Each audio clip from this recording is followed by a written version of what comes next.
रहमान दोस्तों, आसिफ खान अपने एक नए व्लॉग के साथ आपके खिदमत में हाजिर है। आप पहले वीडियो शेयर करेंगे, चैनल सब्सक्राइब करेंगे, मैं आपका बहुत शुक्रगुजार हूँगा। दोस्तों, पाकिस्तान में बहुत सारी डेवलपमेंट हो रही हैं। बुनियादी तौर पे जो जो ढांचे के हवाले से, इस्टेब्लिशमेंट के हवाले से, जमहूरी अदारों के हवाले से जो डेवलपमेंट जा रही है, होने जा रही है, वो सेनेट के इलेक्शन है। अब बुनियादी तौर पे सेनेट के इलेक्शन में हम इसको पॉलिटिकल नज़र से देखेंगे तो कुछ और नतीजा निकलेगा, जमहूरियत के नज़र से देखेंगे तो कुछ और नज़रिया निकलेगा, इस्टेब्लिशमेंट की नज़र से देखेंगे तो कुछ और नज़रिया निकलेगा। अब बुनियादी तौर पे अगर पाकिस्तान की तारीख़ पर आप गौर करें तो पाकिस्तान की तारीख़ में आपको ये बड़ा वाज़ेह नज़र आएगा।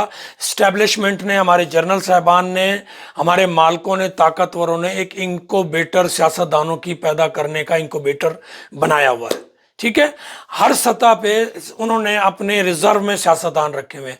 अब आपने अनवर काकड़ का नाम कभी सुना ही नहीं होगा, वो भी आ गया, सियासतदान बन गया है। मोहसिन नकवी का नाम इस तरह से कभी नहीं सुना होगा, मोहसिन नकवी सियासत। तो ये इसी तरह से बहुत सारे और लोग आपको नजर आएंगे। बल्कि अगर मैं आपको सन 1977 में ले जाऊं तो अगर आप ज़िया-उल हक की मजलिस शूरा का जायजा लेंगे तो मेरा ताल्लुक मुल्तान से है, तो आपको नजर आएगा मुल्तान से 3 लोगों को मजलिस शूरा में दाखिल किया गया था सियासतदान बनाने के लिए। ठीक है, उनमें यूसुफ रजा गिलानी साहब शामिल थे, एक कुरैशी खानदान से थे और एक गर्देजी खानदान से थे।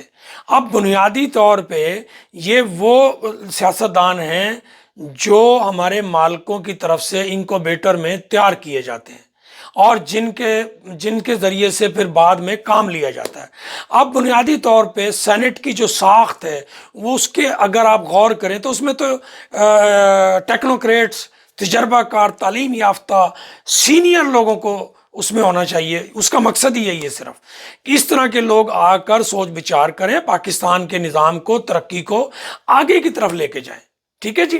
अब आप जब इस पर गौर करेंगे तो आपको ये समझ आएगी कि इन तमाम शराइत पर तो पाकिस्तान में सेनेट के उम्मीदवार पूरा उतरते ही नहीं है।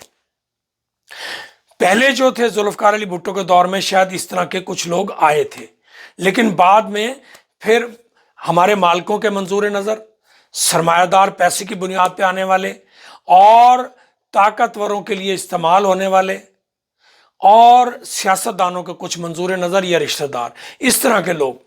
अब अगर आप गौर करेंगे तो जो हमारे मालिकों की रिक्वायरमेंट है वो आपको सेनेट में भी, कौमी असम्बली में भी इस तरह के लोग नज़र आएंगे। अब ये जो फार्म 45 और 47 का झगड़ा चल रहा है, बुनियादी तौर पे जो 47 से जीतने वाले लोग हैं, ये वो लोग हैं जो इलेक्शन में लोगों के वोटों से हार चुके थे, फार्म 45 के तहत हार चुके थे।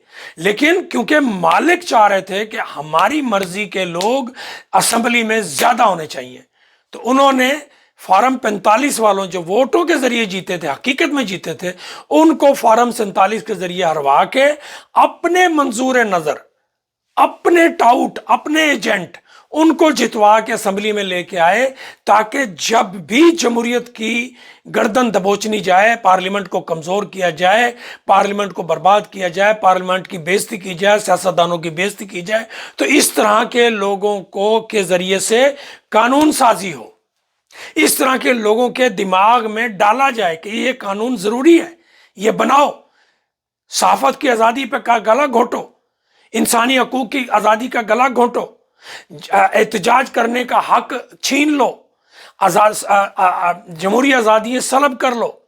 और फिर इस तरह के सियासतदान, ये जो आज़म नज़ीर तारड़ और दूसरा तोते वाला तारड़, ठीक है ना जी, ये अता तारड़, इस तरह के सियासतदान बाकायदा इंक्यूबेटर में इनके दिमाग में ये चीज़ें डाल के इनको तैयार किया जाता है।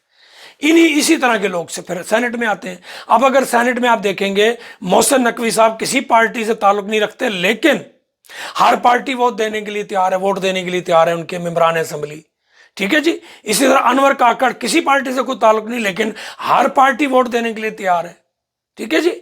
अच्छा, इसी तरह से आप और मुख्तलिफ सियासतदानों पे नजर दौड़ाएंगे। फैसल वाडा किसी पार्टी में नहीं है, लेकिन हर पार्टी का बंदा उनको वोट देने के लिए तैयार है और वो जीतेंगे भी सही।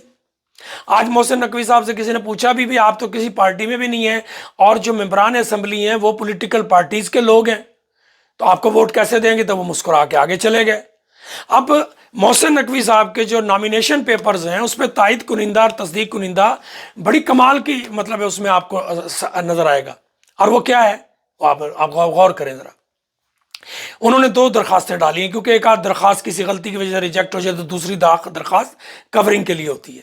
اب بنیادی طور پر اس میں کیا ہوا، ایک درخواست میں ق لیگ کے تصدیق کنندہ تائید کنندہ چودھری شافی اینڈ کمپنی، دوسری جو درخواست ہے اس پہ یوسف رضا گیلانی صاحب کے بیٹے علی گیلانی وہ ان کے تائید کنندہ ہے۔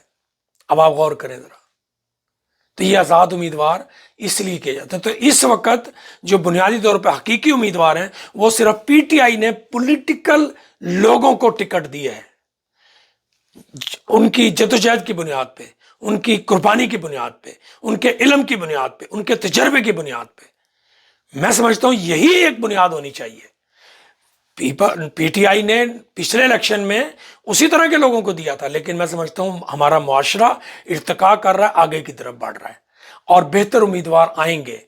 اس طرح کے چھوٹے چھوٹی چیزوں سے آس امید بنتی ہے کہ شاید انسانی حقوق کی آزادی ملے، جمہوریت کی آزادی ملے، لوگوں کو اپنے ووٹ کے ذریعے فیصلہ کرنے کا اختیار ملے، اس پہ امید ہے۔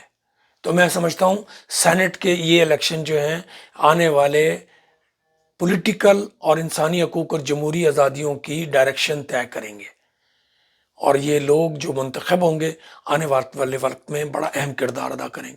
انہی الفاظ کے ساتھ دوستو اجازت دیں، آصف خان سبسکرائب کریں چینل، ویڈیو شیئر کریں۔ اللہ حافظ۔